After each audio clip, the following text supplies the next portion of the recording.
Welcome everyone to the 2023 Radboud Conference on Earth System Governance.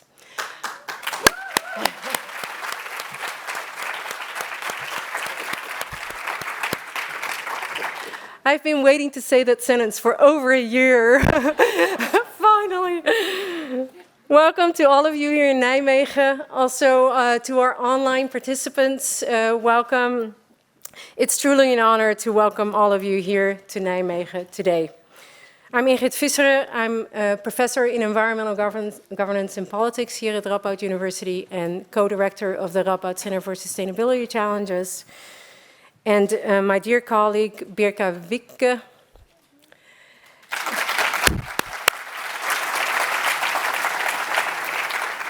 professor in environmental science, and I have the honor and pleasure to be your co-host this week at our conference. Welcome, of course, also on behalf of the co-host of the conference and the donors of the conference, IDOS, the German Institute of Development and Sustainability, the PBL Netherlands Environmental Assessment Agency, the Institute for Environment and Sustainability of the National University of Singapore's Lee Kuan Yew School of Public Policy, the Dada Lay Institute for Global Health Research at York University in Canada, Future Earth and the Earth Commission, the City of Nijmegen, and of course the Earth System Governance Project and its International Project Office at Utrecht University. Welcome, of course, also on behalf of the entire organizing team here at Radboud, who I will introduce to you a bit later during this opening plenary. But first, I would like to invite the mayor of our host town, Mr. Hubert Bruls, onto the stage for the formal opening of our conference this week. Mr. Mayor.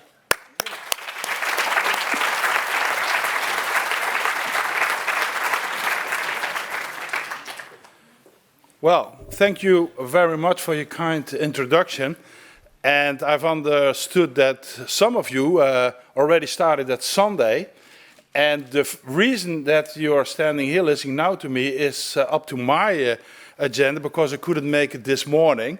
So it's quite a conference which officially starts at Tuesday evening, but already is on its way for 2 days. So I hope you have got enough energy and inspiration to listen to me at this formal introduction. The most important thing I wanted to say, my dear friends, ladies and gentlemen, is that you are very heartily welcome here in this city. I hope that those of you who are here for the first time in their lives, I won't criticize it, it's only the first time. I've been to the most places on earth I've never visited, so everybody visits one place for the first time in his or her life, obviously. But especially those who are here for the first time, I hope you have a pleasant reception in the city, and I hope you have not only a good conference, but also a very pleasant stay in the city. I am, as a politician, I'm very, the term governance obviously very appeals to me, and I've got a lot to say, I hope, in this city, but the one thing I can't influence is the weather. So I hope you have a good weather to go out, not only being in this beautiful complex at this fantastic campus, but also you got the time and the opportunity to visit the city and its surroundings. You've been traveling from all over the world to come here and exchange ideas about governance. And just like I said, as mayor of this city, as a politician, when I hear the term governance, I think, well, that's something I've got some experience to say. But then I read it's going about the governance of the entire planet, and then you get modest. As mayor of a city of something more than 180,000 inhabitants, I'm very proud of them, but something else governing a city, obviously, than talking about governance, major challenges we have as humankind around the globe. So I hope only for that reason it's very important you get some good results this week, because the challenges obviously on the sustainability field are enormous. To tell you something about ambitions my city has, hopefully I can add something to your experience here. We consider us as Nijmegen as a green and sustainable city, but also as a social city, and there's a relationship between the two. Each day we strive to create a promising and healthy and sustainable future for everyone. But we can't achieve this on our own. The sustainable challenges that we are facing are so serious and urgent that we need to tackle them together as a society. And this requires the help of many government bodies, not only municipal body, obviously, but many government bodies, academia, entrepreneurs, interest group, and I think the most important group, the residents of our city. The residents of our city, our people, the population everywhere in the world, if they don't get the task into their heads, if they don't want to make the social change, which is necessary to make a sustainable change, it won't happen at all, is my message to you. So that's one reason why it's very important that this conference is held here, and you're very welcome in this city, which very strongly believes in this combination of social change and sustainable change. Here in Nijmegen, we are already tackling the challenges that are associated with energy transition and climate adaptation. And together with our stakeholders, we aim to make Nijmegen natural gas-free and energy neutral by 2045. We are reducing our reliance on fossil energy and generating more and more renewable energy. Like, I'll give you some examples. For example, through campaigns like Operation Steenbreek. You have to learn that word, that's Dutch, Steenbreek. Stonebreak in English, which is a very horrible translation, but so I keep it to the Dutch one, Operation Steenbreek. What does the operation do? Well, to put it shortly, to encourage people, residents, entrepreneurs to get the tiles, the bricks, the stones out of the ground, public spaces, their own private gardens, and get more green in, more plants and grass into. It's a very successful operation we're undertaking now for more than 5 years, and many entrepreneurs and people, residents of private house are taking part. And you know what I like most about it?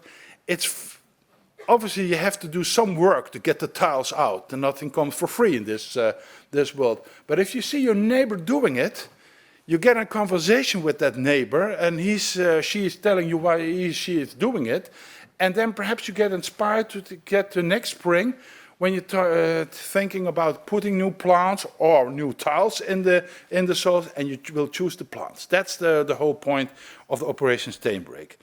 And we're also focusing on the ecological management of green spaces and have committed to planting more trees. So in this way, we intend to contribute to the preservation of biodiversity and the climate resilience of our city. And when it comes to raw materials, we are also increasingly taking greater strides. And this is also being achieved with the stakeholders. In our region, we are experienced in the recycling of waste flows. And not only domestic waste flows, but also those from a number of companies.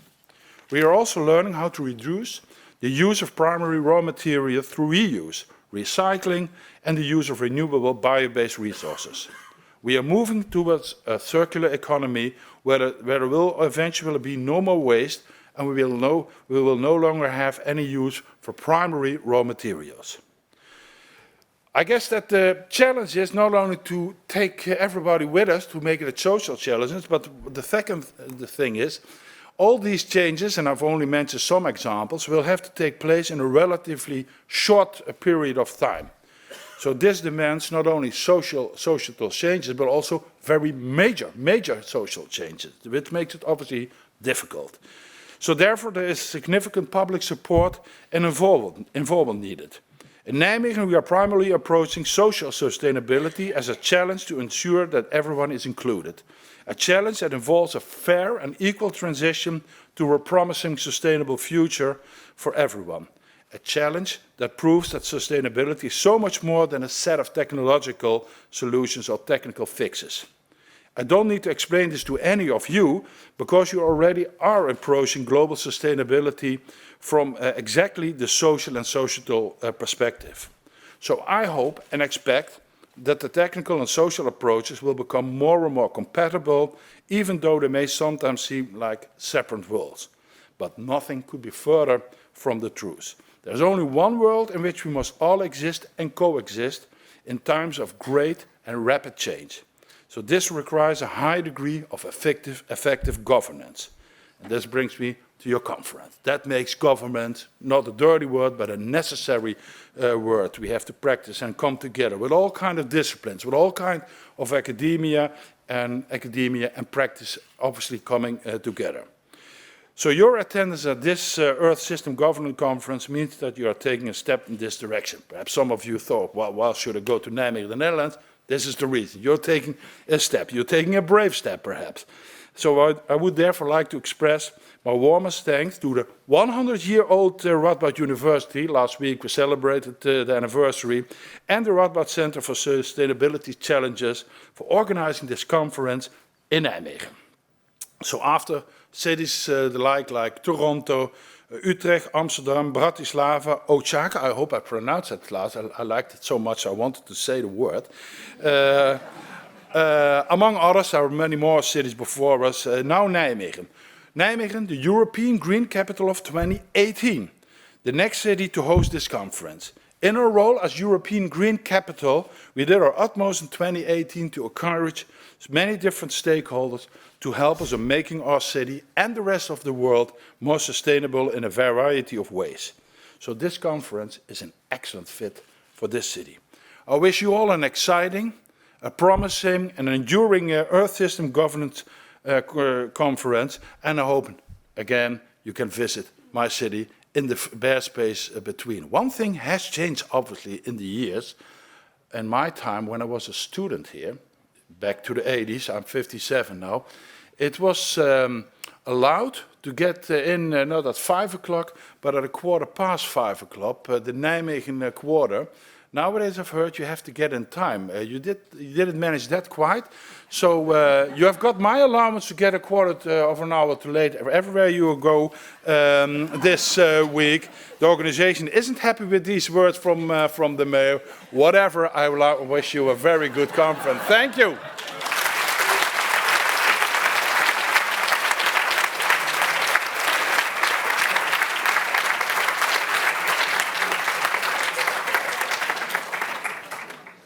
Thank you so much, Mr. Mayor, except for your last remark. Thank you so much for taking the time to formally open our conference. It really shows the strong relationship between our city and our university, and it also shows our common ambition to make Nijmegen more sustainable and also its surroundings more sustainable. So thank you for taking the time. You're welcome to stay the entire opening plenary, but we can imagine that you might have another appointment and you're welcome to quietly leave the room, and we would totally understand it. Thank you. Thank you. I would now like to invite Professor Aarti Gupta, co-chair of the Scientific Steering Committee of the Earth System Governance Project, to the stage for her opening remarks. Aarti, the floor is yours.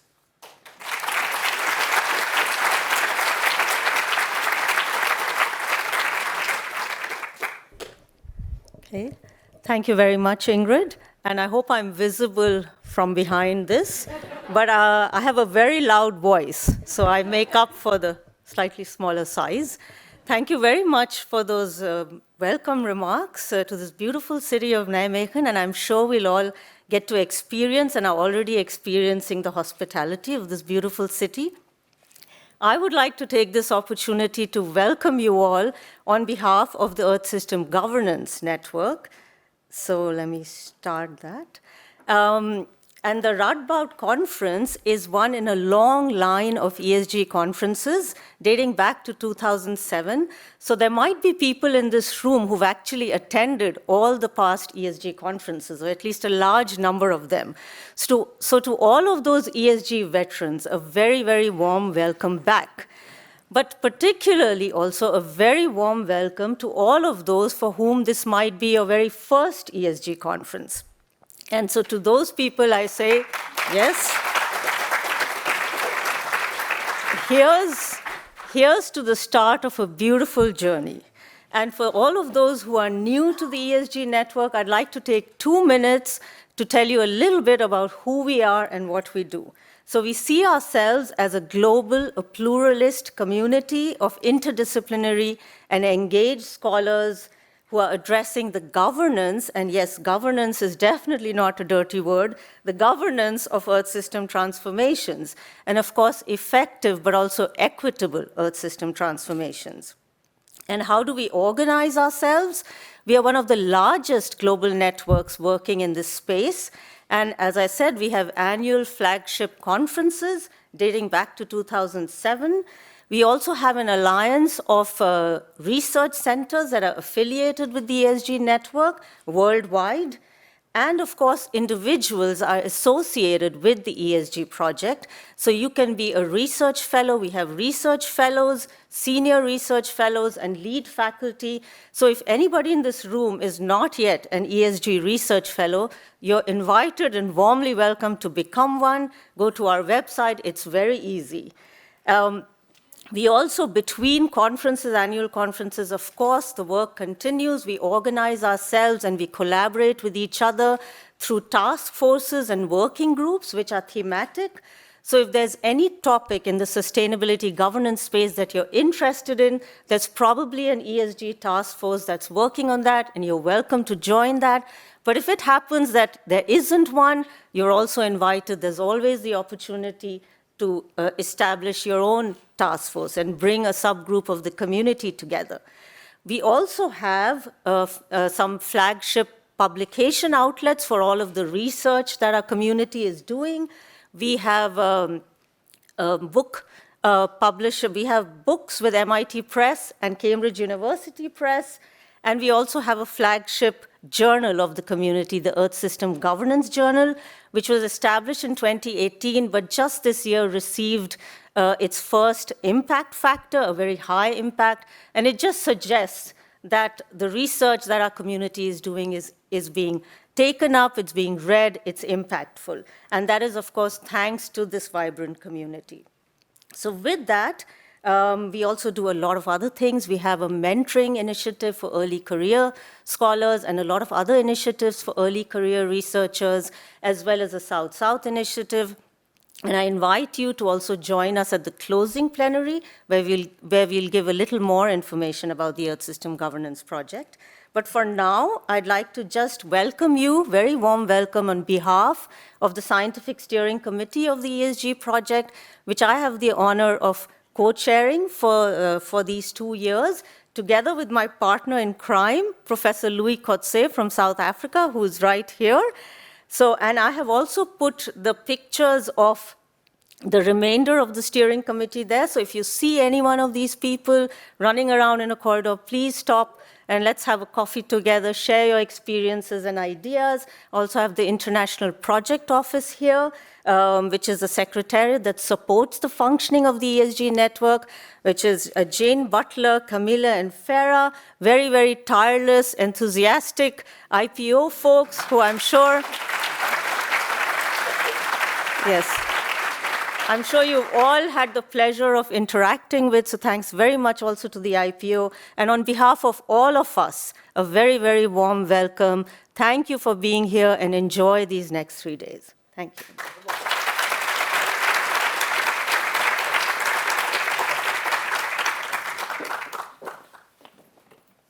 Thanks, Arti. Bye-bye. You're missing out on on some of the best parts. But, no, I'm kidding. I'd like to take a moment now to introduce to you the organizing team, without whom all of this, you wouldn't be here actually without the organizing team. So the organizing team is indeed the Earth System Governance International Project Office. So I'm going to introduce you again. It's because you do double the amount of work, so you're being introduced twice. So Jane Butler, the director of the IPO, and please, colleagues, stand up when I call your name so everyone can see you. Jane Butler, director of the IPO.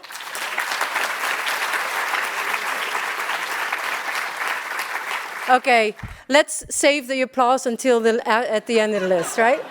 Well, I do want to, one of my tasks tonight is to get you to drinks at 7. So I would advise you to listen to my cues if you... Camille Thébault, events coordinator. Vera de Jong, Communications and Network Development Officer. Willo Molenaar, Events Coordinator. Yeah. And then the Radboud team, I've already introduced to you Birka Wikke, co-chair of the conference. Senna, please. Sander Chan, director of the conference. Christina Inoue, liaison to the Scientific Steering Committee. Rowdy Lemaire, conference manager. Yay, in the back. Susanna Bignell, conference administrator. Yay. Marit Tophoven, student assistant and conference coordinator, who actually had an exam today. No kidding. Marit Tophoven, student assistant and Tegan Wilkinson, student assistant and volunteer coordinator. Tegan. She's probably busy coordinating. And many other colleagues that I simply don't have the time to name everyone, but who have contributed in so many different ways to having you all here. And of course, around 80 volunteers who are volunteering throughout the week, recognizable by the red Radboud blouses.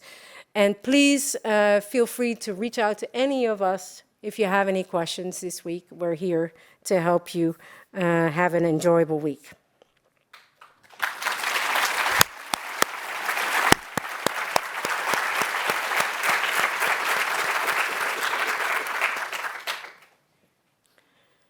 On a different note, the wars in Ukraine and the Middle East, ongoing wars and conflicts around the world, ongoing suffering of humans and non-humans alike, among others due to climate change, land use change, pollution, injustices, inequalities, they all show that the need for societal transformations is a matter of survival for many, and urgency for us all. As you know, the theme of the conference is Bridging Sciences and Societies for Sustainability Transformations. This theme highlights both the need for transformations and inter- and transdisciplinarity. There is a growing consensus among academics and societal stakeholders, and to a certain extent, policymakers, although we do have some work to do on that front, that fundamental societal changes are needed in order for our societies to become sustainable and just. We're also increasingly realizing that these transformations demand different roles from academics. Besides rigorous disciplinary work, there's an increasing need for inter- and transdisciplinarity, both in research, education, and action. The conference critically reflects and engages with these related questions of transformations and inter- and transdisciplinarity. And we've created lots of space, and hopefully you've already noticed that today. We've created lots of space in the program for these issues, in conference streams, in semi-plenaries, innovative sessions, and excursions. This program of the whole conference will feed into what we've coined the Nijmegen Agenda on Transformative Inter- and Transdisciplinarity in Earth System Governance. We will discuss this agenda during an innovative session tomorrow and during the closing plenary on Thursday. And we've also developed a survey to ask you for your insights for this agenda. So please take a moment to fill out the survey if you have the chance. And we hope that this agenda will inform the further implementation of the Science and Implementation Plan of the Earth System Governance Project. And we will work together with the Scientific Steering Committee and with anyone who wants to be engaged after the conference to further shape this work. This opening plenary will reflect on the concept of sustainability transformations and will discuss the breadth and the depth of change that is required.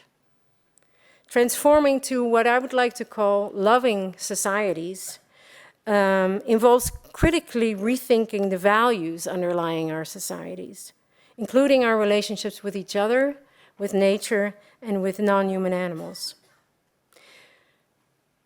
It requires rethinking our economic systems so that not economic growth, but well-being of everything that lives becomes our societal priority. It also requires effective action.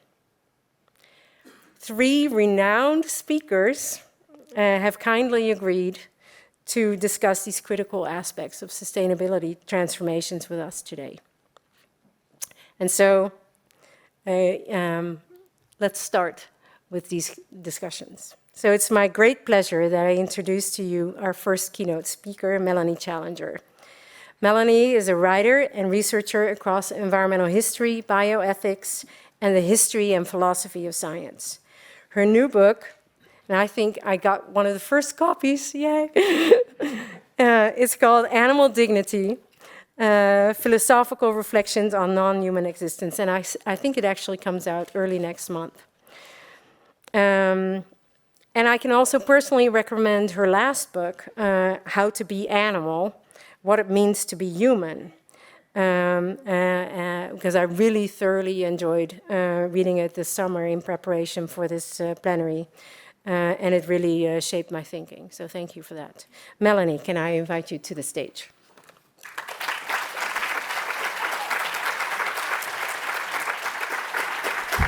Take the book. Yes. Hello, everybody. It's an absolute delight to be here. Thank you, Ingrid, for inviting me and to be in the company of the other speakers. And I've had a really enjoyable day today, so I've been to some of the other events today. It's been fantastic. So I am a writer. I didn't quite intend to find myself in this world, actually. I'm still a writer, and I write primarily non-fiction, poetry, and I also write libretti for classical music for opera. My recent book, How to Be Animal, so it looked at the struggle that we have morally, psychologically, and philosophically with being animals ourselves. And in particular, how our own legacy as animals can push us towards a human exceptionalist mindset. And it was really that research that sort of has landed me here, because it became very clear to me that we have a vexing relationship with nature and with other animals, and I found I was not able just to sit idle in the face of that, and I've become more heavily involved both in bioethics and increasingly now in democratic inclusion. So today I'm going to be talking about the who, how, when and why, so including and representing other species in decision making. First of all, I would like you all, if you can trust me for a moment, to close your eyes. I'm going to play you 2 short films, and I just want you to listen to them. I'm not going to squirt water at you. You can trust me. It's going to be fine. Just listen.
Okay, you can open up your eyes. So, first thing that comes into your heads, if someone's willing to put their hand up and say what they think the cows were communicating. So we heard 2 different cows in the films. We also heard a human. But I want to know what people think the cow in the first film was communicating to us. First word that pops into your head. Stress. Hands up in the room, just out of interest, who thinks stress or distress was what that first cow. Okay, so that's I think that's pretty much the whole room. What about the second cow that was making, not the singing person, the cow? What do we think? Calm? Harmony. Harmony, yeah. Sorry? Love. Okay, so a happier state. Hands up who thinks that was something happier. Right, nearly everyone again. Okay. So now I'm going to put the visuals in. So when we're communicating, we put a heavy premium on vocalizations, right? But obviously, we also have all of the bodily movement and the context that helps us to understand a little bit more what might be being communicated. So let's see if you were right.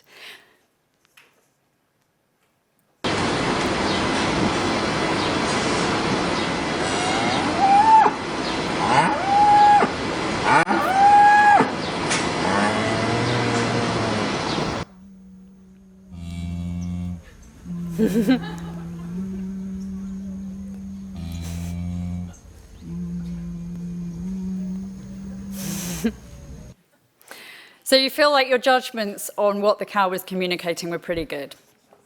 So the first film, the calf had just been taken from the cow. So you could see there was more there that would help you to understand what the cow was communicating. She was obviously trying to get out and go in that direction. In the second one, that's a sanctuary, and obviously I actually culled that little bit of footage from the internet because I was looking for humming. So cows hum when they're contented. So that's an example of cows humming. The point of the listening exercise is that we're all animals, right? We're social communicative beings, and so are cows. We are so wary of recognizing the intelligence and capabilities of other species, and yet living beings have remarkable abilities to communicate with us. And they communicate for reasons. They're not flags, they're not semaphore, they're not computer programs. Animals are purposeful. They have lives that matter to them. That is what is so extraordinary about the state of living. And yet there is not a single democracy on this earth that gives true moral standing to other species or listens to animals as beings capable of expressing themselves. In every country in the world, animals are, to all intents and purposes, silent objects. And they are morally and psychologically, therefore, subhumans, less than humans, rather than whole, complete versions of themselves. I believe we think this way because in exploitative relationships, we tend to deny minds or feelings to justify harm or neglect. That's what's at work when we objectify or instrumentalize another human. When we objectify others, we deny feeling, mind, or agency, despite abundant evidence. And it's the same mentality at work with other species. At some level, we don't really trust that they're communicating with us, and that mindset needs to change if we want a more balanced, more sustainable governance. So to make a fairer, more just world, we need to learn how to listen again, because you've all seen that you are perfectly capable of listening and understanding. And to recognize the voices and needs of other beings, not as silent, or as subhumans, but as beings in their own right. And why? Because the situation is dire. Everybody here knows, right? 70% of mammals on this planet are bred and kept in biomass terms and kept captive to be used for our food systems, most of them in miserable conditions. To be blunt, we have ransacked and enslaved the wild. If we want that to change, we need to overcome our skepticism and meet other species on their own terms. And that requires profound structural change in the way we make decisions. So when? I've pointed out a few. Actually, I'm kind of in this room because I worked in bioethics and I spent 2 years on genome editing farmed animals project for the UK. And that really made very clear that we don't have just processes of listening at present. So I've put some context here: CRISPR, genome editing, infrastructure, sustainability goals. Consider the UN sustainable goals, for instance. It's not until we reach goals 15 or 16 that we mention species explicitly, but the headline goals remain exploitative. We are seeking a sustainable relationship with nature to maintain the quality of life that nature and species have provided to us. Or consider the biodiversity targets. We're told we must safeguard biodiversity and species to enhance the benefits we will gain from their ecosystem services. This kind of language is not only undignified, it is only possible because we do not accept that other animals could be stakeholders who deserve a say. For me, and in my work, much of this turns on human psychology transformed into policy. We humans face immense difficulties with our moral justifications. We must remember that we are predatory animals, and we don't often think about ourselves in that kind of way, but we have taken our exploitation of species in such a way that it feels normal and justifiable. We can understand this, but we're these kind of runaway heterotrophs, if you like, who export our consumption as chaos in the world. And that is a large part of what has created the environmental crises. And yet, despite our exploitative tendencies, we're also highly conscious, social, with a psychology that is bent on justice, looking for fairness, built on affiliation, on connection. So exploitation and morality are in massive tension when we try to figure out how to build a sustainable world. But hearing from other species, that's a crucial part of pushing towards affiliation rather than exploitation. We need to hear from other species as marginalized members of our Earth community who can communicate with us, as the cows did, and express their interests. That's one of the most important first steps that we can make. But how do we do it? For me, the first thing we need to do is decide on what grounds we include them. One of the most useful moral tools, I believe, is dignity. When we look out on what we're doing to other species, many of us recognize that it's undignified, inasmuch as it follows from a refusal to honor or respect other beings in their difference, and because we objectify and instrumentalize animals in ways that lead to further harms. So in early 2024, my colleagues and I are going to be launching a declaration on animal dignity, and that came out of the book that I mentioned earlier. So if anybody is interested in that, please get in touch with me. One of the pieces of work that I hope animal dignity can do for other species is ground their right to be heard in our decision-making. But obviously animals don't want to come into the UN themselves and talk to us in person, so how are we going to do it? Well, we need representation of some kind. So then the first step I think that we need to do, there's two sort of steps. The first step that we need is to have good methods for understanding what animals do and what matters to them, so an inclusive kind of science, new scientific methodologies. But whatever compassionate, subject-centered models we use to understand what animals want, there is a further crucial step.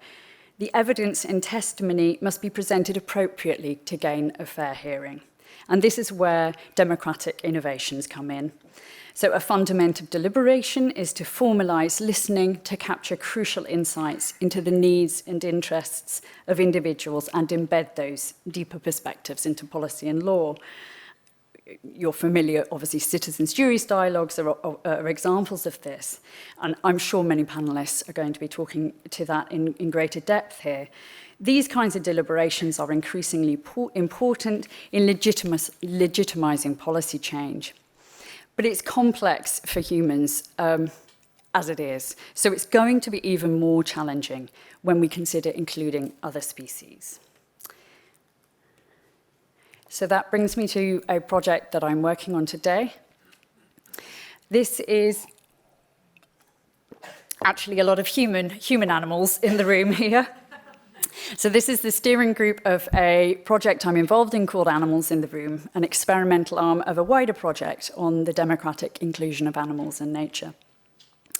Animals in the Room brings together philosophers, scientists, animal welfare specialists, artists, and communities to devise and test ways of including non-human animals in human decision-making. Our first project I think the first formal project of this kind on this scale will be undertaken with bears and the human communities who live alongside them in Europe. And then we hope to do something different, something similar with colleagues in Africa around human-elephant conflict. Allowing animals to determine what's good for them and having their viewpoint heard is importantly different to someone who just makes a case for the animals.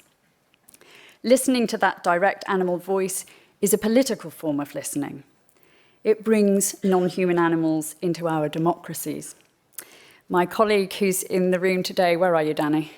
Danielle Sellermeyer, who's here at this conference and is a part of our group, once said to me, we have to figure out experimentally how to do this and be willing to take risks. That risk and its potential benefit to the flourishing of life on Earth is one I hope that many of us will be willing to take in the future. Thank you.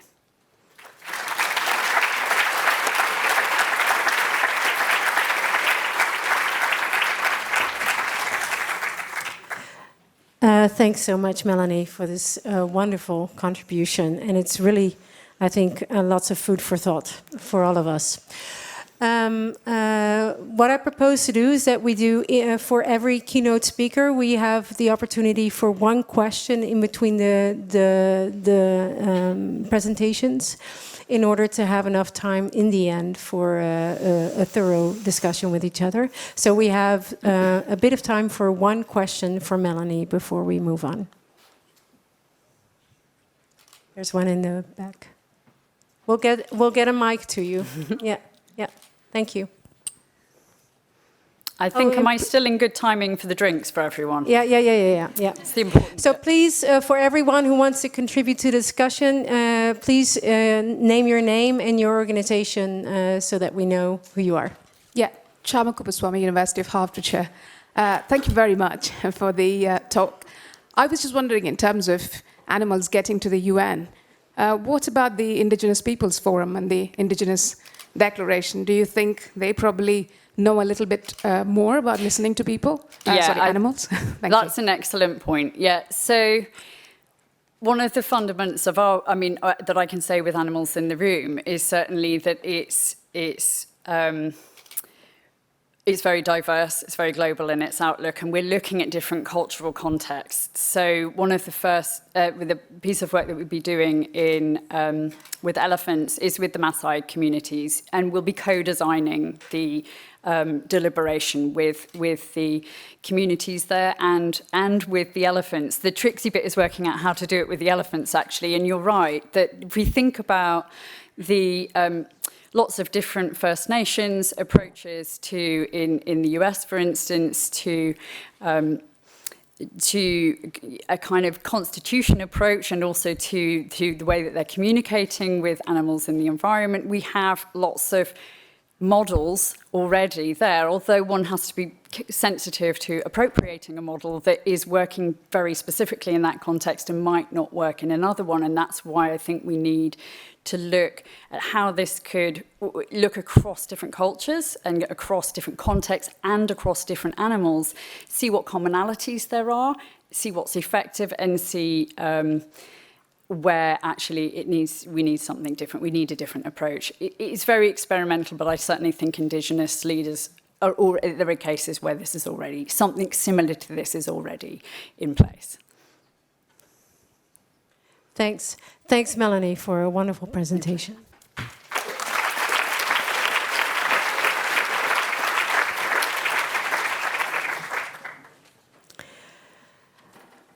Our second keynote speaker is Professor Matthias Schmelzer. Matthias is an economic historian and a transformation researcher, and serves as professor for socio-ecological transformation at the University of Flensburg. He has written extensively on degrowth, among others on the history of the growth paradigm and on the need to integrate degrowth in global justice movements and arguments. Matthias, it's my great honor to welcome you to the stage.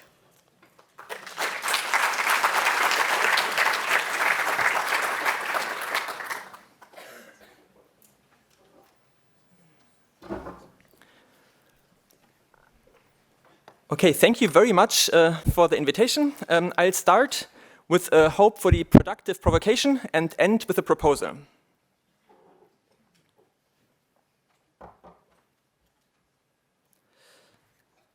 Earth system governance has failed. After decades of ineffective climate politics, and I show here the so-called climate inaction stripes that have been developed at the interface of climate science and climate activism, it's time to acknowledge this failure. We are presently at 1.2 degrees of global warming. The effects are already immense: droughts, floods, displacement, extinction. Yet, according to the IPCC, existing government policies have us on track to 2.4 to 3.2 degrees of global heating this century, so in the lifetime of some of us in the room. We are firmly on track to catastrophic climate endgame scenarios, and I must say, I'm scared.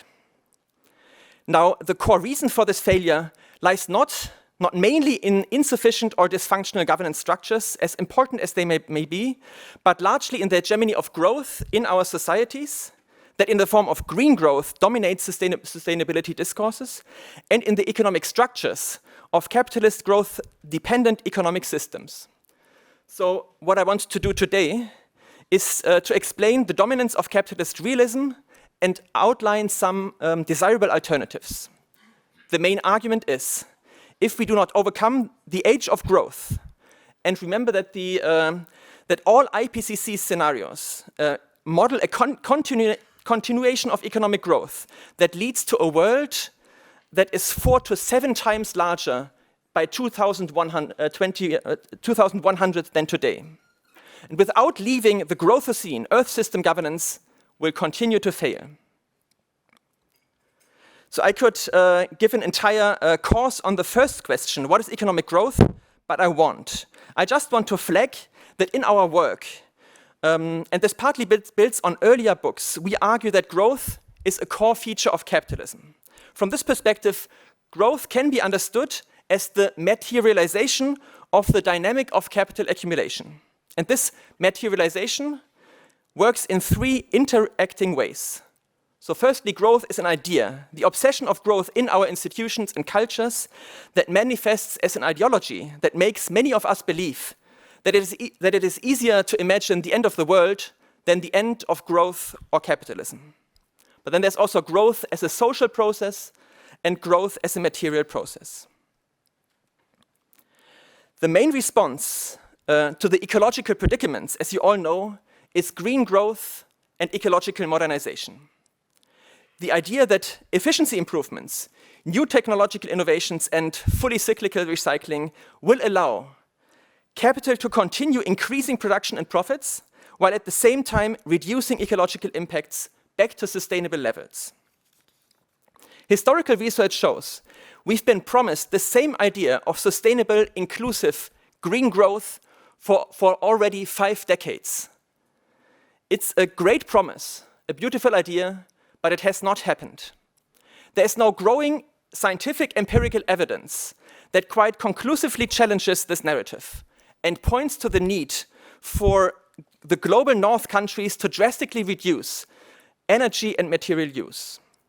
On a global scale, emissions are tightly coupled with economic growth. In fact, as you can see in this graph of energy-related CO2 emissions between 1900 and 2020, the only times in this entire history where we can see absolute reductions of greenhouse gas emissions were periods of economic crisis, from the Great Depression of the 1930s to the financial crisis 2008 following, and the effects of the COVID lockdowns.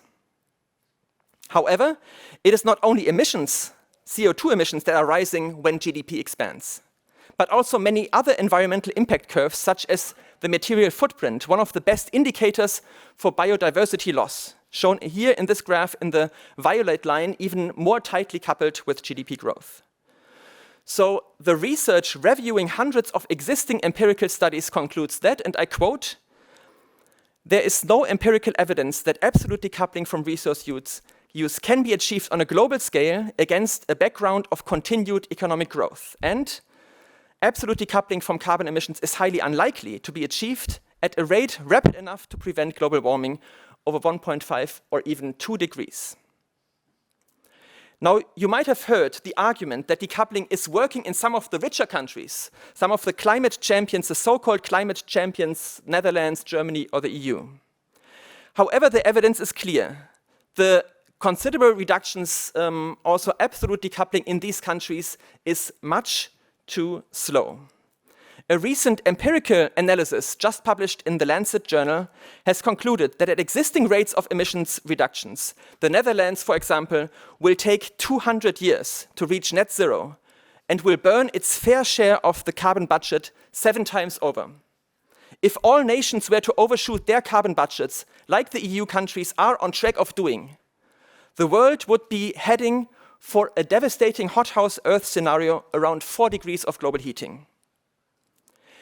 There's nothing sustainable about these scenarios for green growth.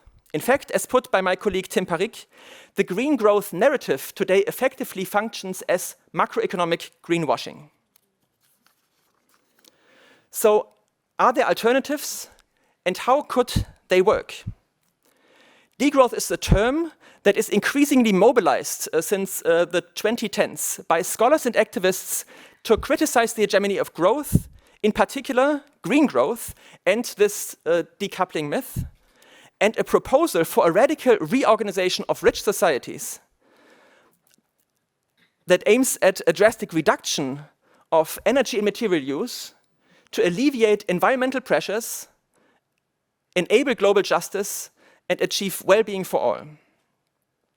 Importantly, it is not meant as a global policy project for all countries.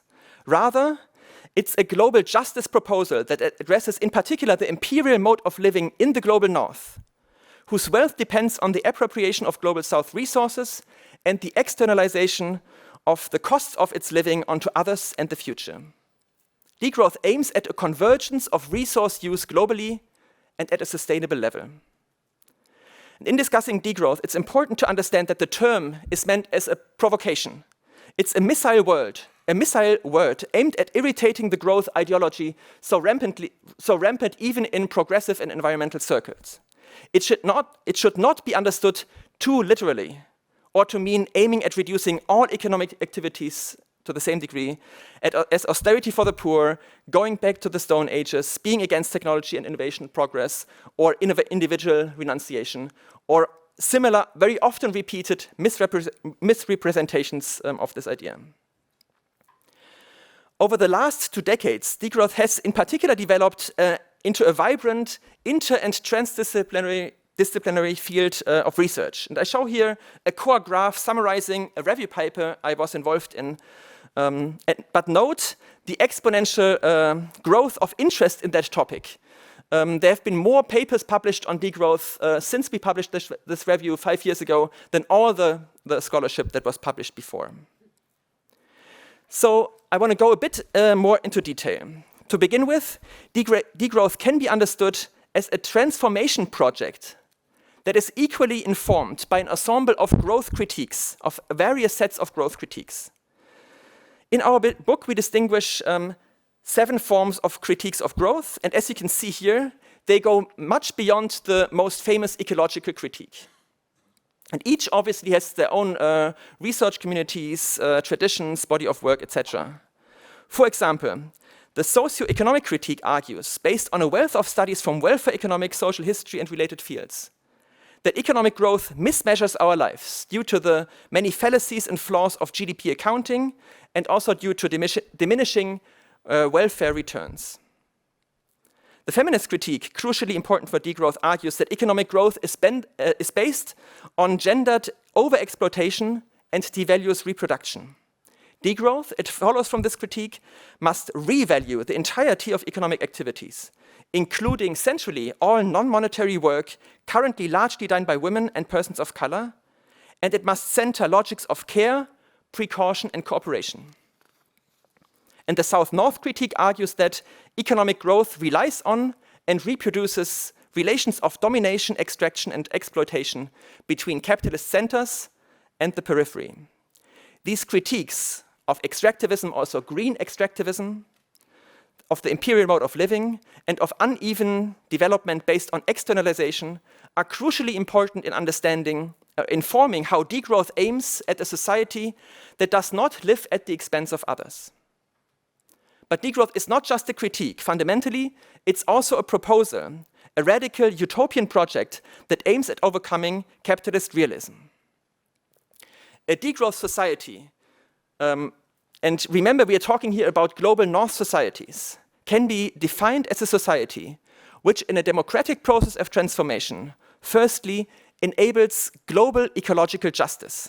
In other words, it transforms and reduces its material and energy throughput. And thus also, because decoupling is not working, thus also reduces production and consumption in such a way that its way of life is ecologically sustainable in the long term and globally just. And to achieve this, of course, degrowth embraces efficiency improvements, technological innovations, and massive investments in the green transition.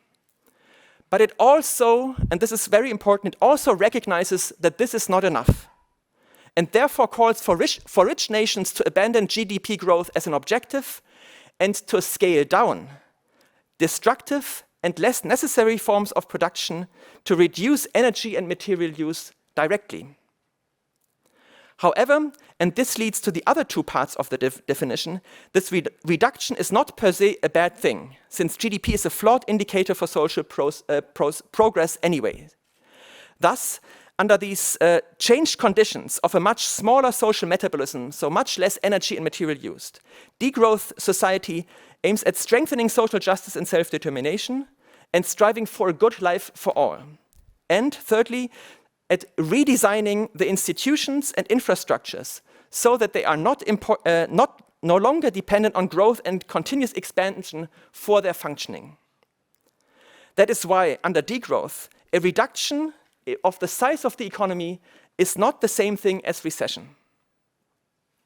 As you can imagine, there's a vibrant field of debate around the various policies proposed to actually achieve this, that are only now starting to become consolidated. And I just want to highlight three prominent examples of the very characteristic degrowth policies, all of which are discussed as what André Gortz termed non-reformist reforms, or Rosa Luxemburg called revolutionary realpolitik. But as you can see, there are many, many others that in all the areas, even in the areas that I can't highlight today. So to improve living conditions without growth, it is necessary to ensure universal access to high quality, universal basic services, where research shows that these can deliver strong social outcomes without high levels of resource use. So healthcare, education, housing, transportation, internet, renewable energy, nutritious food, etc., etc. To lower emissions and liberate people to engage in care and other welfare-enhancing and welfare-improving activities and relationships, degrowth proposes to reduce the working time, but also to give everyone the right to work as a green job guarantee. Reducing less necessary production and consumption frees productive capacities. This would enable to train and mobilize labor around urgent social and ecological objectives, such as improving social care, building renewables, retrofitting buildings, or regenerating ecosystems. Finally, degrowth aims at enabling sustainable development globally by canceling global south debt, curbing unequal exchange in international trade, and instituting policies for ecological reparations. And I've just a paper out with Bangladeshi German colleague Tony Naushin for those who are more interested in this. I want to end with a proposal and invitation. While you might not yet be convinced of degrowth, which I very well understand, I want to invite you to engage with the empirical evidence pointing to the need to bend the curves and how this relates to economic growth, and to use growth and degrowth as an additional research lens next to the 5 research perspectives that have already been identified for this community. And from this vantage point, to analyze how the growth paradigm is firmly ingrained in many also of the frameworks we often take for granted as showing the way forward, such as the Sustainable Development Goals, for example, where goal number 8 is economic growth, and how the actors we study, in particular states, are themselves dependent on and thus drivers for economic growth. Also to study the many Earth system governance challenges that arise in a degrowth transition. In fact, one of the 5 research areas we highlight in the conclusion of our book as needing much more research.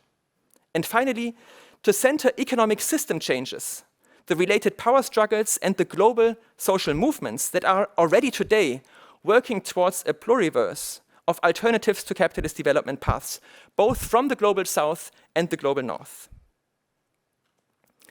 Yet to achieve this, we all need to step out of our comfort zones and, as scientists and citizens, show that we are in an emergency. That's why last year I became active with Scientist Rebellion. Here, for example, from an action, images from an action last year in October, when we occupied the finance ministry in Berlin to demand, together with the transnational network Debt for Climate, that rich countries cancel global south debt, since debt is a key driver of fossil fuel expansion. Thank you very much.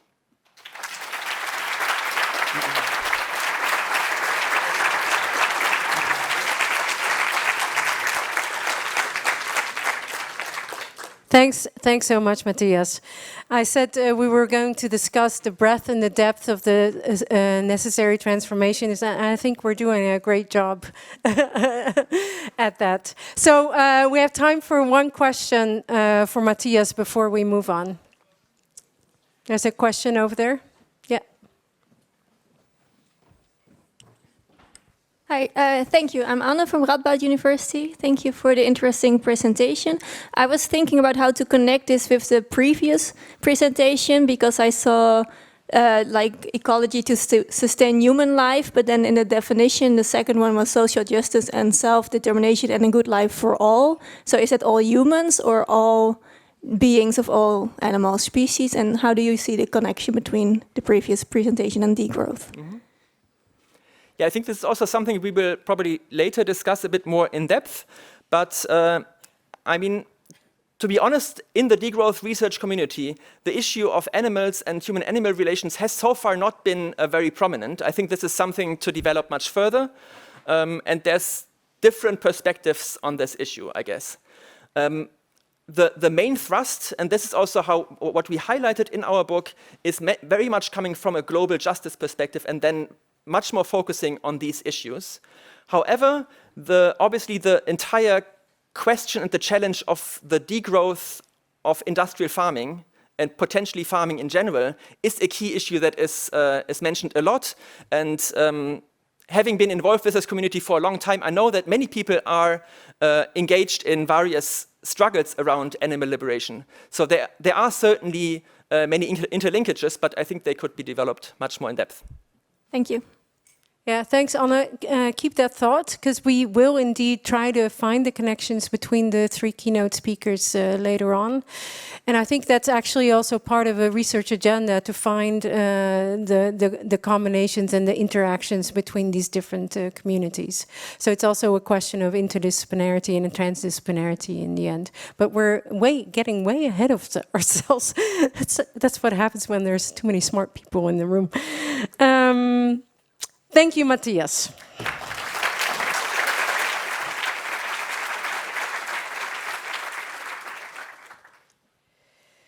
Our third and final keynote speaker, Marjan Minnesma, doesn't need an introduction.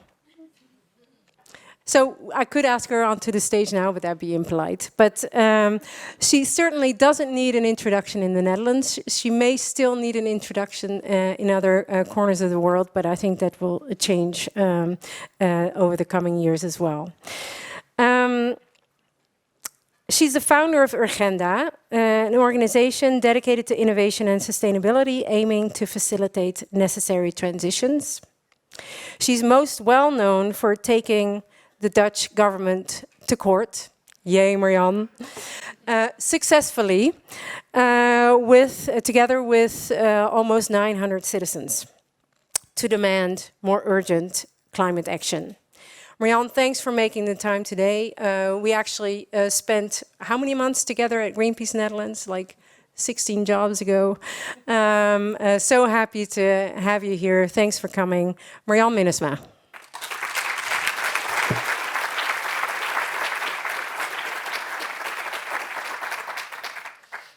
Nice to be here. And of course, we were colleagues, so if Ingrid asks, will you please come even for 10 minutes, then I'll say yes.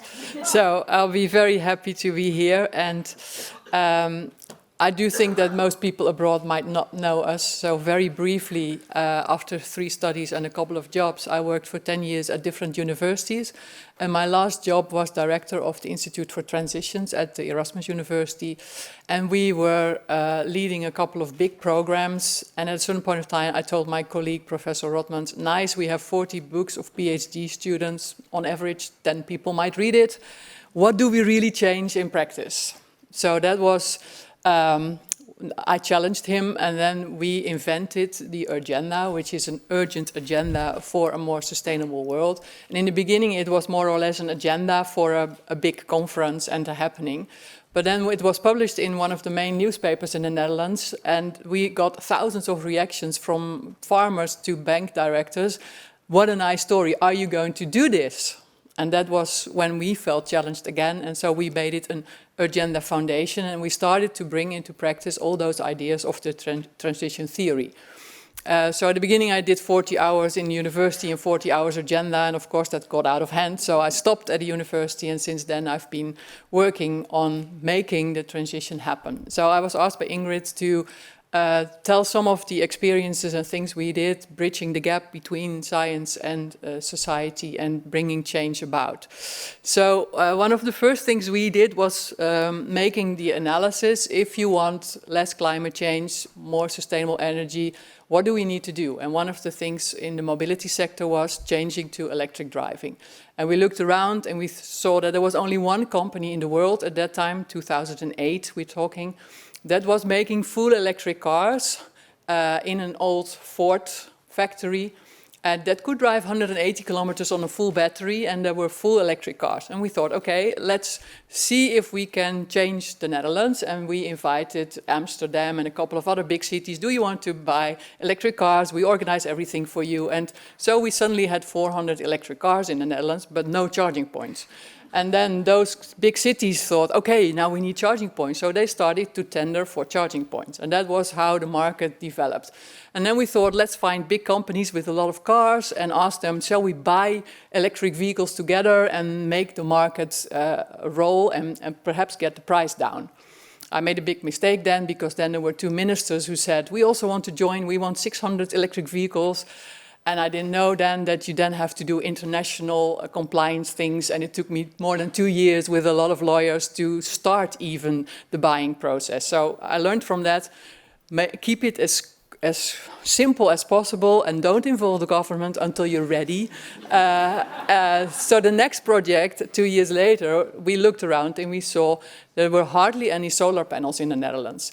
And there was, at that time, a subsidy scheme, but there were more than 50,000 people that were too late and could not get the subsidy. And I asked myself, well, if I can join all those people together and we buy together, can we make a joint buying initiative and get the price down without subsidy? And we put this out in Dutch society, and to my surprise, there were thousands of people who said, yeah, we want to do joint buying.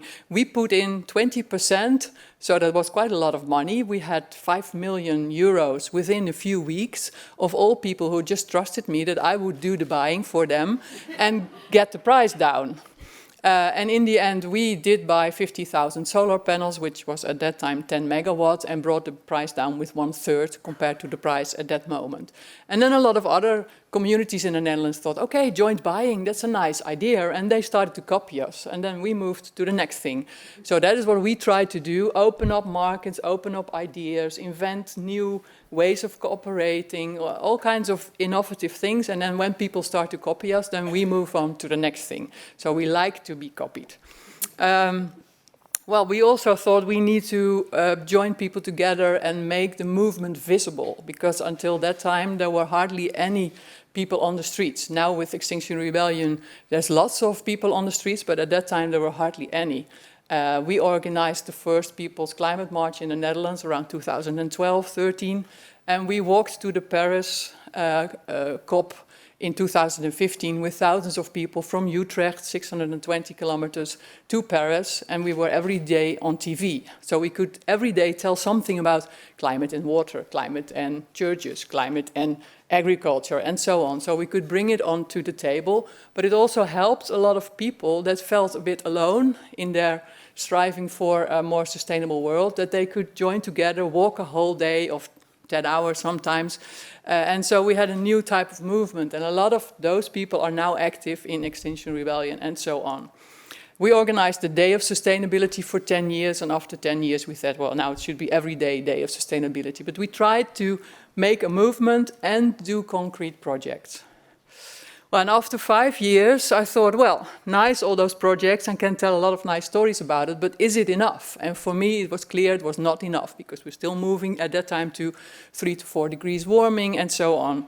So, to my knowledge, it was necessary to put more people on the street. We helped with that. And on the other hand, we thought about using the law, because that's the only democratic part of the system that we thought was still not used very well, because in the law system, they look at facts. That's the very nice thing about it. It's not about framing, it's not about PR, it's about facts. So we thought, for us, it was very clear that climate change is a very big danger, that the government has a duty of care to protect its citizens, and that it's not doing enough. So we thought if we bring this to court, we might be able to push the government to do what it had promised itself to do. So that's where we started in 2012 already. You see here on the left side, James Hansen from NASA. We invited him to the Dutch Parliament, and we told people we need to do much more. And they all said, but we don't want to do much more. So we sent a letter to the government and said, well, you have promised to do between 25 and 40% less emissions in 2020. Your current goal is 17, so you fail your own goals.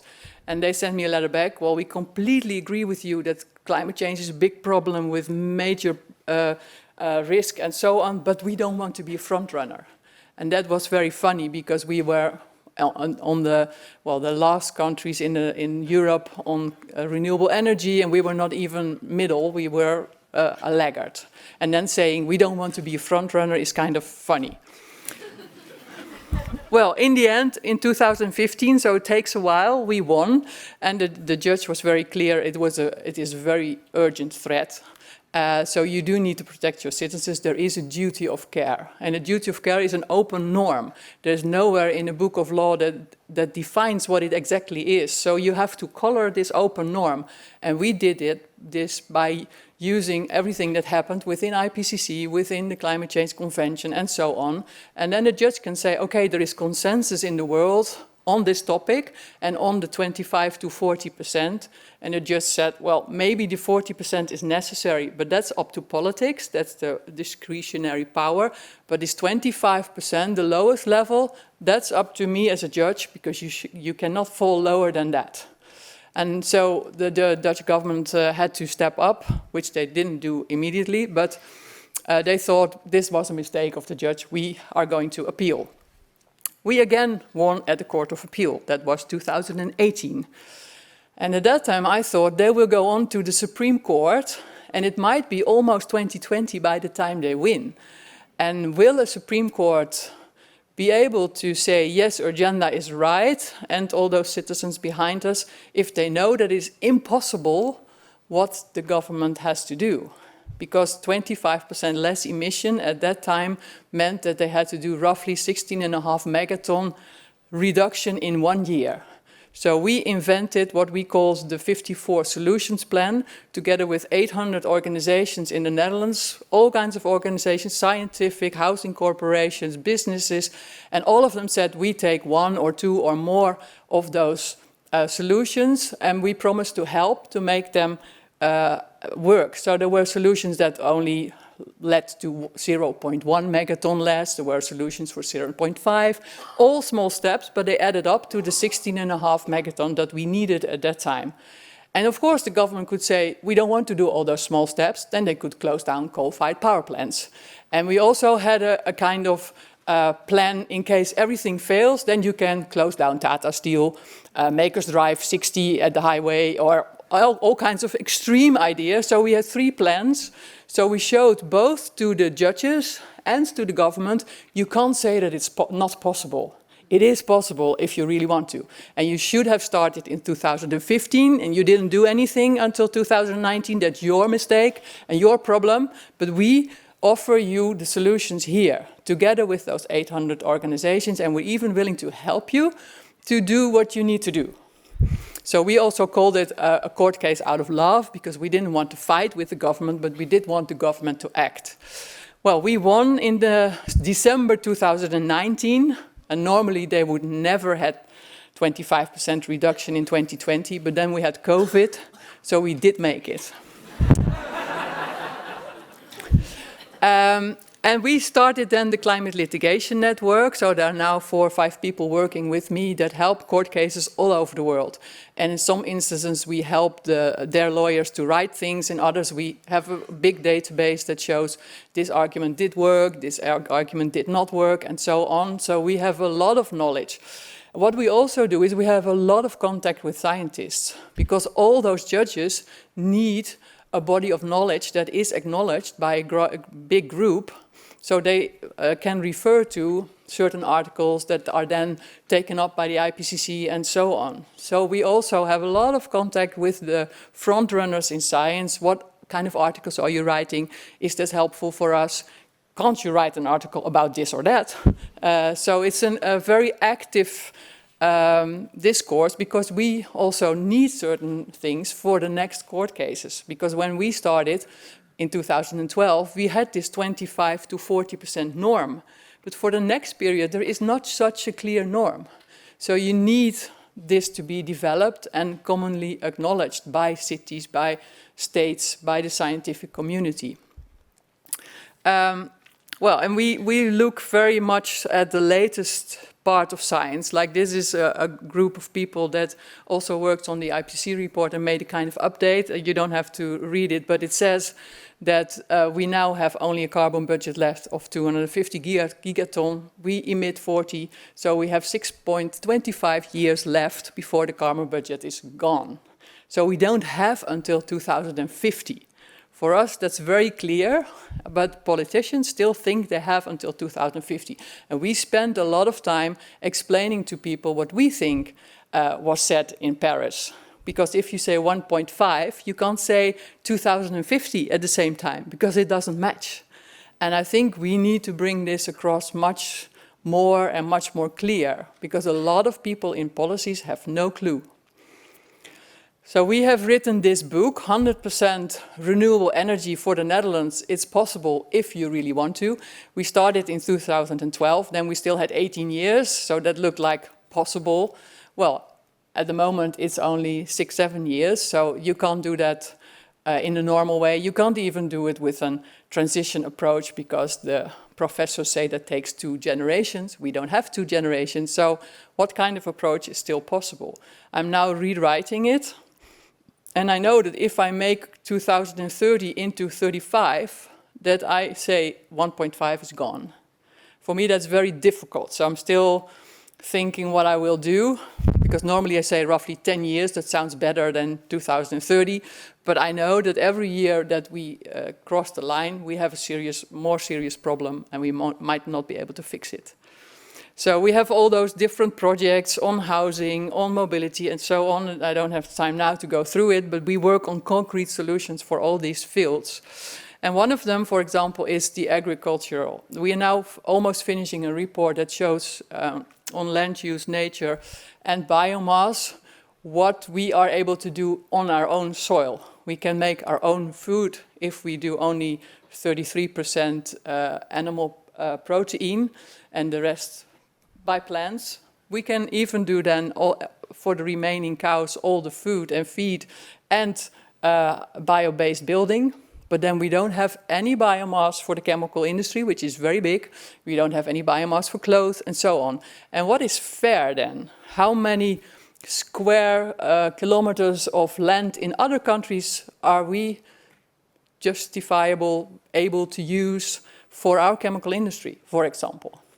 Well, we were just looking like, what do we want? What kind of agriculture? Well, we went from herb-rich grass to English ray grass and all kinds of different agricultural policies, and the biodiversity fell enormously. And we thought, can we challenge farmers and help them to go back to herb-rich grass? So I visited a farmer in my neighborhood and I asked him, you have English ray grass, why don't you have herb-rich grass? He says, very simple, the seed for herb-rich grass is almost twice as expensive. So I said, okay, if I then do crowdfunding and I bridge the gap and I give you herb-rich grass for the same price as English ray grass, are you prepared to try? And he said, yeah, maybe. He was also a member of the Farmers Association in the Netherlands, LTO, and asked him, well, can you ask LTO to join, that you admit that this is a night project? LTO said, will farmers ever want to buy from Agenda? Well, I can tell you, if it's cheap, yes. We had 1,001 hectares of herb-rich grass seed and offered that to farmers for this lower price, and within 2 weeks we were sold out. And we asked citizens, well, for 15 euros you can make 1,000 square meters herb-rich grass possible. Well, the citizens were a lot slower, I can tell you. So we had promised this, so the first one we paid the rest ourselves, because what you promise you should do. But the nice thing about it was that a lot of provinces and other municipalities in the Netherlands wanted more herb-rich grass. And they came to us and said, can we put money in your fund? I said, of course. So by now we have done almost 5,000 hectares, because there's a lot of other people that want more herb-rich grass. So it really grows very fast. And this is for farmers with cows, and we are now doing a project for farmers that grow vegetables and so on, and try to help them to use other ways of coming through the winter and so on. So this is a way of bridging normal people that want more herb-rich grass and society, say communities and provinces, to farmers and bring them closer together, because they were really opposing to each other. Well, the same thing, we need more trees. It's not the solution for climate, but any tree more is better. And there are a lot of trees that will never grow because they are behind or underneath a big tree, or they are close to the railway, or in all kinds of places where they are now mowed off. And we now have more than 3,000 volunteers, and we gather all the trees that cannot have a life, bring them to what we have called tree hubs, and then offer them for free to people who want them. And we have now done more than 1.5 million trees in a few years' time. 500,000 have been going to farmers, 500,000 to all kinds of projects, and 500,000 to all kinds of citizens that wanted one tree. Well, the minister that's responsible for trees has now said that after the agricultural organization Staatsbosbeheer of the ministry, we are now the second tree planter in the Netherlands. So you can do that within a few years' time by just getting yourself organized. And Mr. Timmermans, who was a commissioner, had promised 3 billion more trees in 2030. And then the people who were growing trees officially said, that's impossible. And we invited him to our project, and now he says everywhere, it is possible, because nature gives more than enough. And let the tree growers do the difficult trees, but the normal, say, trees like birches and so on can be done in this way. So on his request, we have now, because this is called, in Dutch, on the right hand, meer bomen nu, which means more trees now.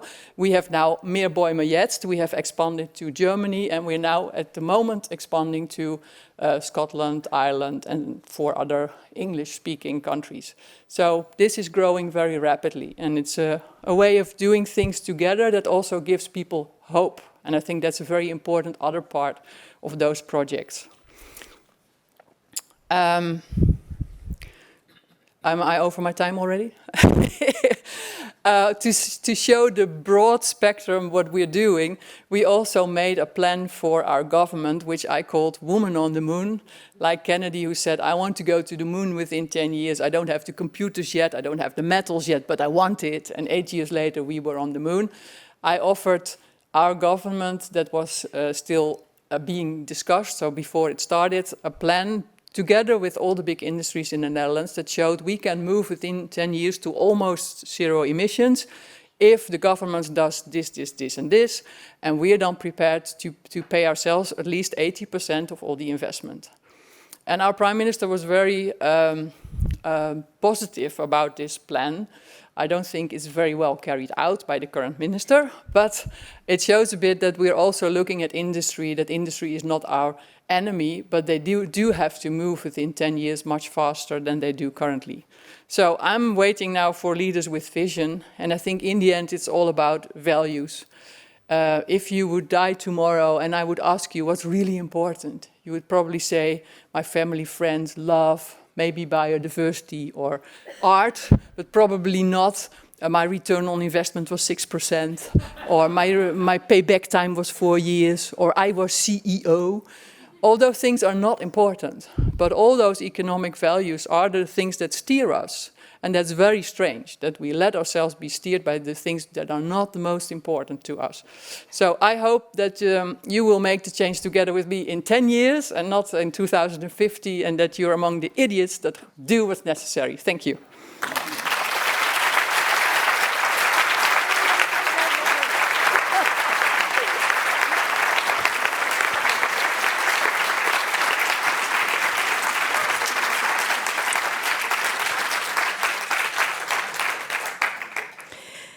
If we can make the change as fast as that you can talk about it, I think we're in good shape. One question for Marjan, and then we'll open up the discussion. Yeah, the gentleman here in the blue. Wait for the mic. Otherwise, the people online can't hear you.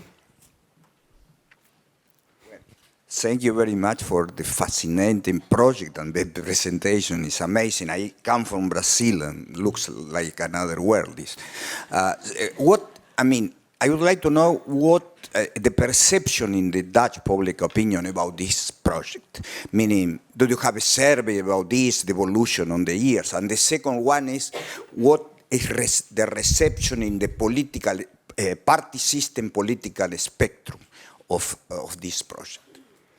Well, I think a lot of people know about our court case, but a lot of people don't know what we do with farmers, for example. If I tell them, I give a lot of speeches, then they like it very much. But we don't do surveys or any. What we do is surveys on all those farmers of the past 3 years that we have done this project on herb-rich grass, and we see that 97% of all farmers say, you were right, our outputs are not less and it's better for our cows. And 80% of those farmers continue even if we don't give this subsidy. So I measure that as a success, and I don't really care about what others think about it. All right. Okay, I want to invite all speakers to the podium. And we do indeed what Anna was trying to do with her intervention earlier. What I invite you to do is reflect on the combination of your 3 presentations. So you thought you were done after your presentation, but I'm making you work a bit longer now that I've got you here. So can you reflect on the relationships between your presentations? Can you ask each other questions, or can you reflect on each other's presentation?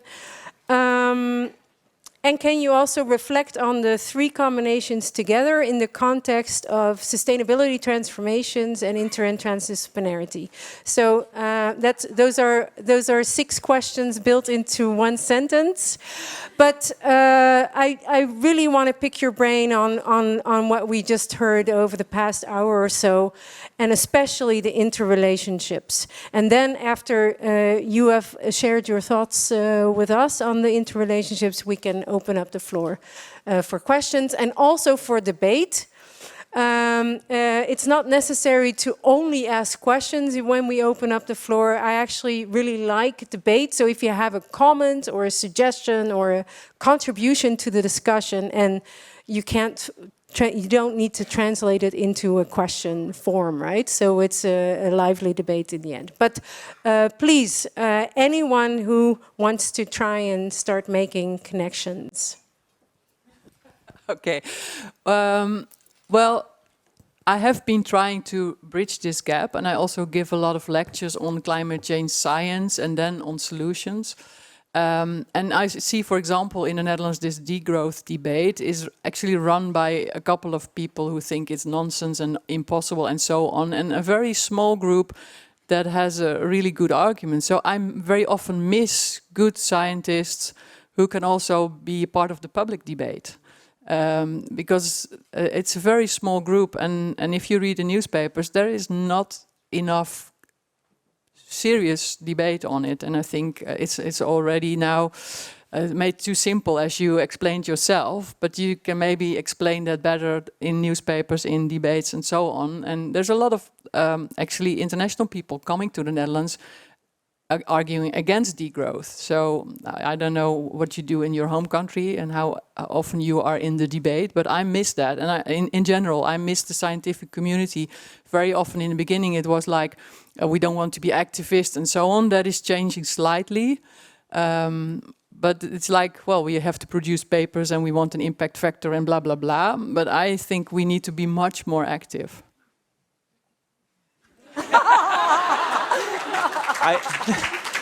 I mean, I definitely agree, and I think you also point to a key issue. Degrowth is, in particular, over the last 3 years, has been mobilizing a lot of counter-reactions in the public debates that were really, really intense. And I think this, on some level, this is also a good sign. That's at least how we've discussed it in our communities, because it's showing that our arguments are being heard and at least to some degree being taken seriously. But the problem is indeed that for degrowth to, for these problems to gain more traction in public debates, we would need more access also to the channels of the public debates, in particular media, and that's really difficult. We just had 2 weeks ago a big event with German journalists trying to brief them on the topic of degrowth, and I think this can go some way because also there's a lot of lack of knowledge, and then there's a lot of insecurity in the public amongst journalists, but also in the larger public about what facts are right. And I think it's difficult to navigate this in a situation where there are certainly it's mainly about probabilities, because no one knows how the future will develop, in particular with regard to will there come these future innovations, these technologies on which many of the green growth advocates bet on. But I think we still need to go more deeply. Yeah. Well, I think what maybe helps, and that is bridging this gap, I think, is to make it more concrete. Like we now have made this report that shows we have so many hectares in the Netherlands. If we want to do food and feed and bio-based building, then there is nothing left for the chemical industry. And if they really want to go from carbon from oil to carbon from what they now call biogene, and then I asked them, what is biogene? You mean trees, don't you? There's no tree left if you really want to make this change. And that's the same for a couple of other sectors. If you look over all the sectors, it's impossible if you want to keep some trees, because they need on average 30 years to grow. If you make it so concrete, then it's more understandable for people. Okay, maybe the chemical industry should be a bit less big. Then we should use plastic longer. Then we should have this recycling better. And so on and so on. So use concrete examples to make it insightful that it's really not possible to keep on growing on a finite Earth. Maybe as a very short reaction, then also a question back. I think there's a lot of studies that are actually making it very concrete. But we also need NGOs like yours to put this information into the public. And mainly, and that's basically the question, because if there's strong evidence for example, there's not enough biomass for continuing with the chemical industry in a certain place, the normal response is then we import the biomass from the global south, and we continue with growth, and we make this a clean solution through carbon offsets, etc. And I think to counter these arguments, we also need to not just focus on the level of energy, but then also on the level of the economic structures. And I'd be interested in how far you discuss the economic structures, growth, competition, capitalist accumulation in these reports, because I think fundamentally, without also addressing these more structural drivers, we will not be able to fundamentally formulate real alternatives. Sorry, I'm just going to bring the animals into the room. What difference do either of you think to your, I mean, if we start with a really reductive question, but who are we doing any of this for? And what difference would it make to to you in the kind of really at the front line, and to the kind of rethinking of economics? What difference would it make if we did? Do you think it would make? I've been talking about bringing animals into the room in very specific, decision-making context. But what difference would it make to you as pioneers if we were also including the other species in who we may be thinking we're doing all of these actions for? Well, we don't bring them literally into the room, but we do use in this report that we are issuing coming months, we do argue we don't want to have soy from South America because of the Amazon, because of animals, biodiversity, and so on. And we do say we need a lot less animals, and we want them to have. We have a law for animals, which is still not really ready, but there is a kind of law that says animals should have a normal life as in nature. Well, we have included that in our report, so they have more space and so on and so on. And then, of course, you can do less. We have put that in the report because we think animals should have a decent life.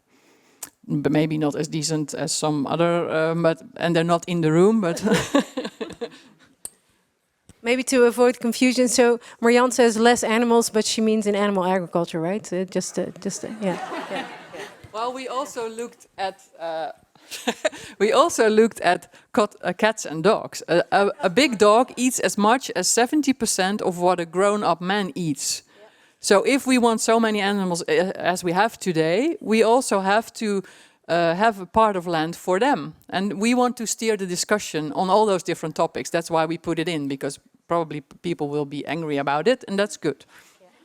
Yeah. I mean, can you respond to Sure. Yeah. So when you showed or made us listen to the videos, I was really moved because for a couple of years I was actually involved with a couple of people making secret videos from animal farms. And it's like these sounds, you never forget them if you are in these spaces. And it's really, really, really changes something about how you then try to listen to this in your political work. And I think from if we were to include animals in our thinking about carbon budgets, etc., I think they would basically make a much stronger case than we already have for such a post-growth project, because of all the problems that are related to this. For example, the imperial mode of living. That's a core concept in this debate, which is normalizing a certain way of consuming, also eating meat. That's a core part of what this imperial mode of living is. And working against these normalizations and actually making a strong case why this also needs to change.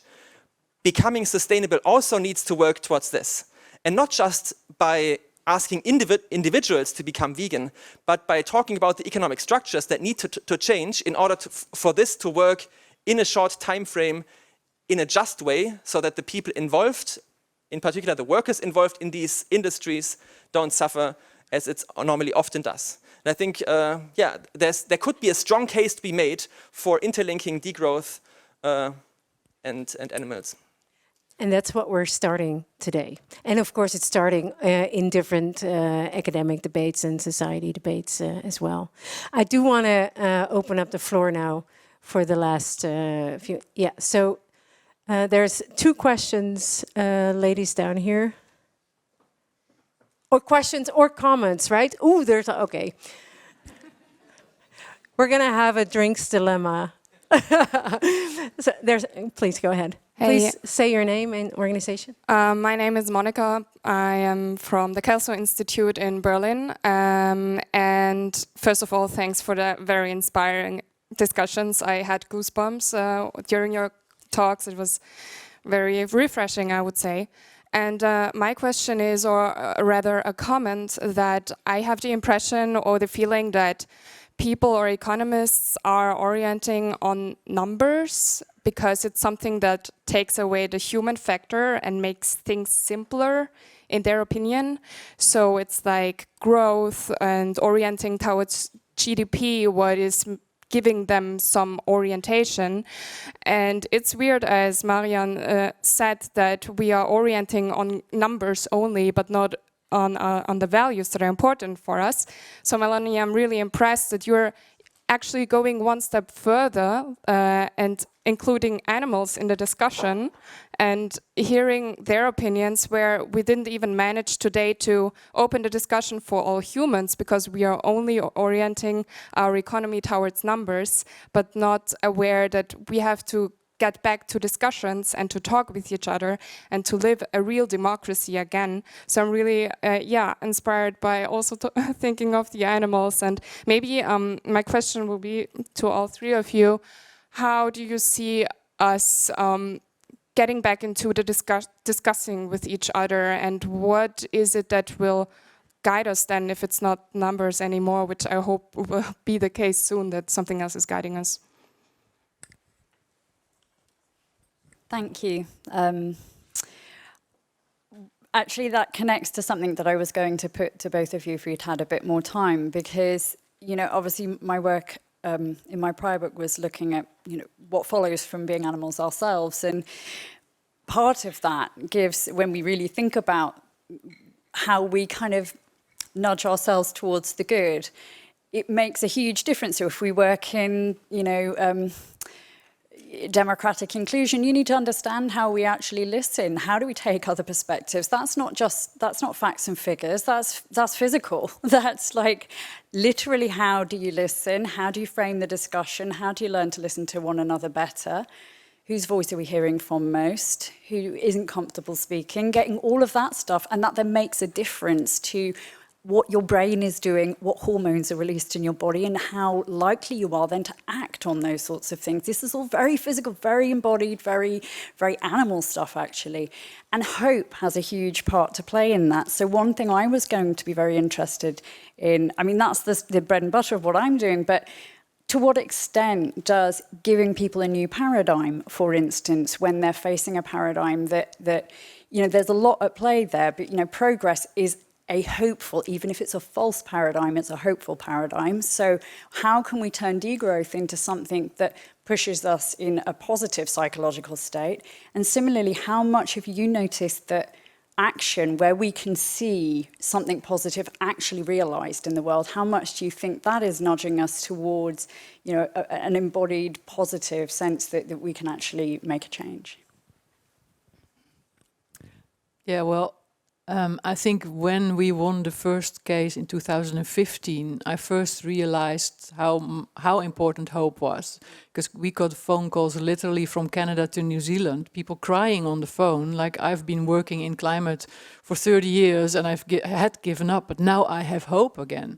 So that changed for me a lot. And those we walked to the COP in Glasgow and so on. We do these things together because it helps people to meet each other and to see I'm not alone. And that's also why those tree project works very well, because then you're just doing physically something. And in the end, you can say, well, we have now 1.5 million trees and I contributed to that. And I think it's very important to make it physical and real life to keep the hope alive. Yeah, it's a really good question, and I'm going to try to link it with the question of the numbers, because I mean, on many levels, degrowth is really an attempt to open up a space for imagining progress or something we want to achieve in a more complex way than what we've learned. And I've studied this historically, like since the 1950s, conflating progress with basically GDP growth, and that's, on many levels, it's totally absurd. And it's also dangerous, and it's an idea that is closing up the future upon us. And degrowth should be an attempt to redefine progress along the lines that progress doesn't necessarily mean more along a linear path of one number measuring this, but it's a much more complex project in which certainly things can improve forever, but not on this quantitative basis, but on many other levels that have a lot to do with the relationships we have with each other and with the entire rest of the planet. Oh, sorry. I thought it wasn't necessary anymore. There's one question over here. Yeah. And then we'll do one more question, and then I'll get us to drinks. And of course, two of our speakers will be around, I am assuming, to talk to over drinks. Okay, on the last point, when you just said in that last sentence, the relationship... Your name, Noella. Oh, sorry. My name is Noella Anyango van Zwieten from Wageningen University. And I was just speaking on your last on the last statement you made about the relationship we have with the planet, and I want to bring it again to the animal discussion that we have here, because I do wonder why you end up with animals only.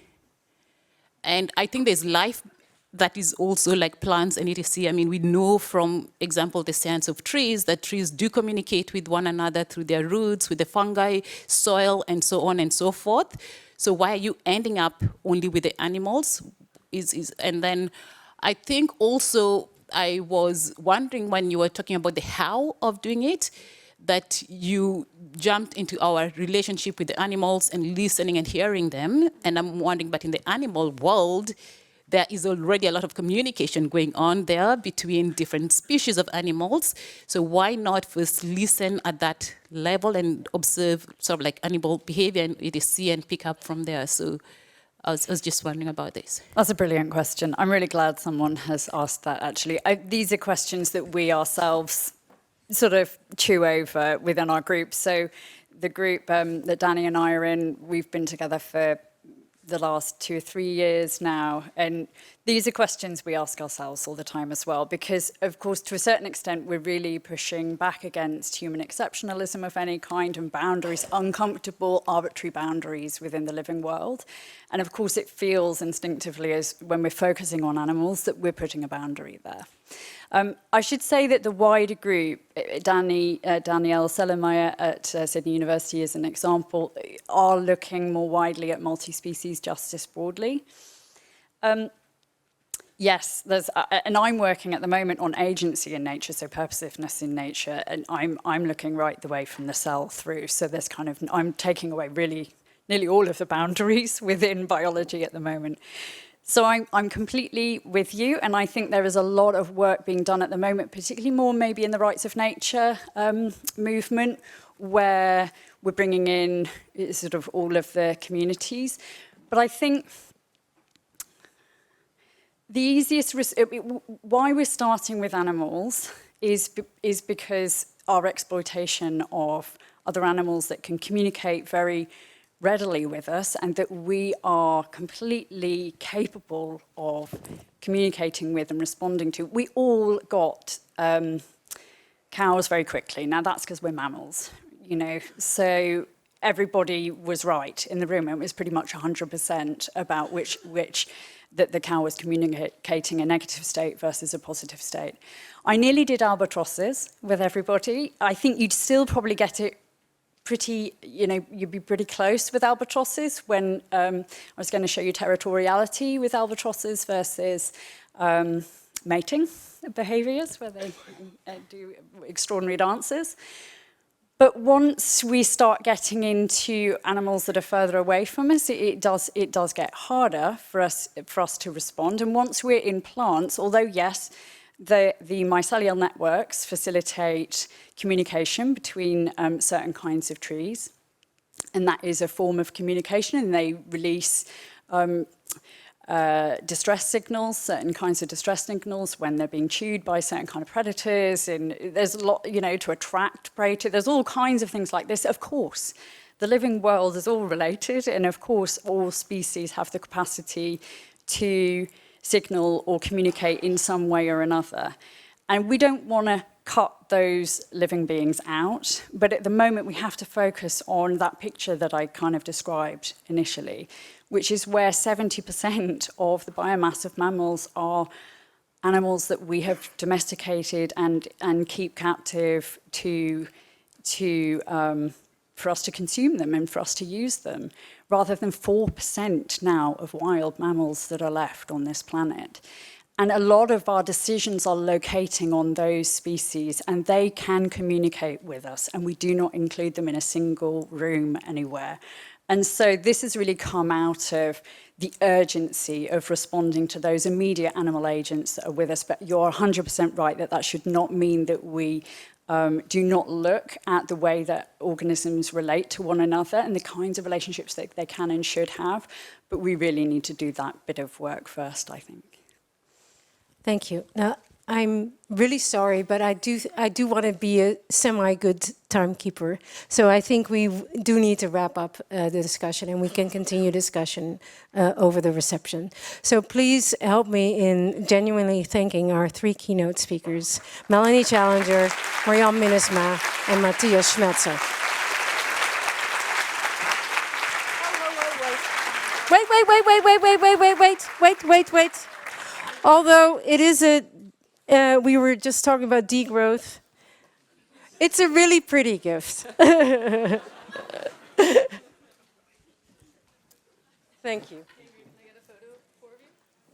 Can we do that afterwards? We're not done yet. I'm wrapping up.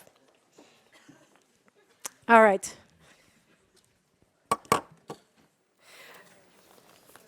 This was even better than what I'd hoped for that would happen during this opening plenary, so thank you so much. So what we were trying to do in this opening plenary is to actually literally feel, and I think we succeeded, the breadth and the depth of the transformations that we're talking about. And I think you did a brilliant job in trying to get the conversation physically lower in our bodies, right? So that you feel the tension, and you feel the urgency, and you feel the interests that are at stake in these conversations. And that's what we were trying to do, and I think we succeeded with all of us. And it also becomes, and I'm going to be a boring academic, it also raises so many questions for us as governance scholars, questions that we haven't touched upon enough, to my humble opinion, and of course that we have the tools to analyze. So how do we actually change societal values? How do you change discourses? How do you change societal paradigms? And I think I have two answers, but for me, those are my current main research questions. And we're trying to unpack those questions in different research projects. But I think as governance scholars, we have a role to play here in trying to answer these difficult questions.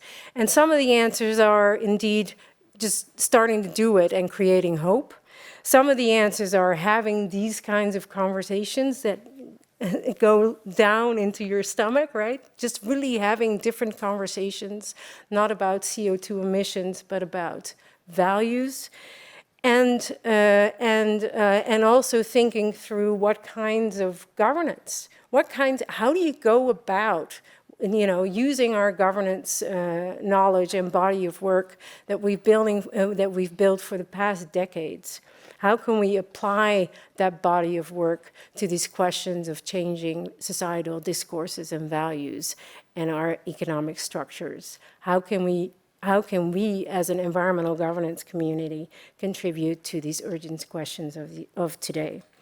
So I think we've started a conversation. Of course, the conversation isn't new, but we've tried to repackage it and get to a level deeper. That will allow us to start unpacking these research questions. So thanks again for helping us do that. So now I have a really boring list of practical issues, but I'll do it, and then I'll let you go. So a few practical remarks before we go to the reception. Please don't forget to fill out, to fill out the questionnaire on the Nijmegen agenda if you have a moment. For any practical questions, please visit the information. See, this is really boring. Please visit the information desk at the entrance of this building. If you have any questions, practicalities, please go there and we'll try to help you out. Tomorrow we have an awesome conference dinner at the Vazim. It will take you a bit of time to get there, so please plan accordingly. In tomorrow's early morning daily message, we will help you with more detailed guidance on how to actually get there. Please, at the end, when you leave our wonderful conference, please hand in your, whatever this is called, keychain or badge chain, because we will reuse it again at different events.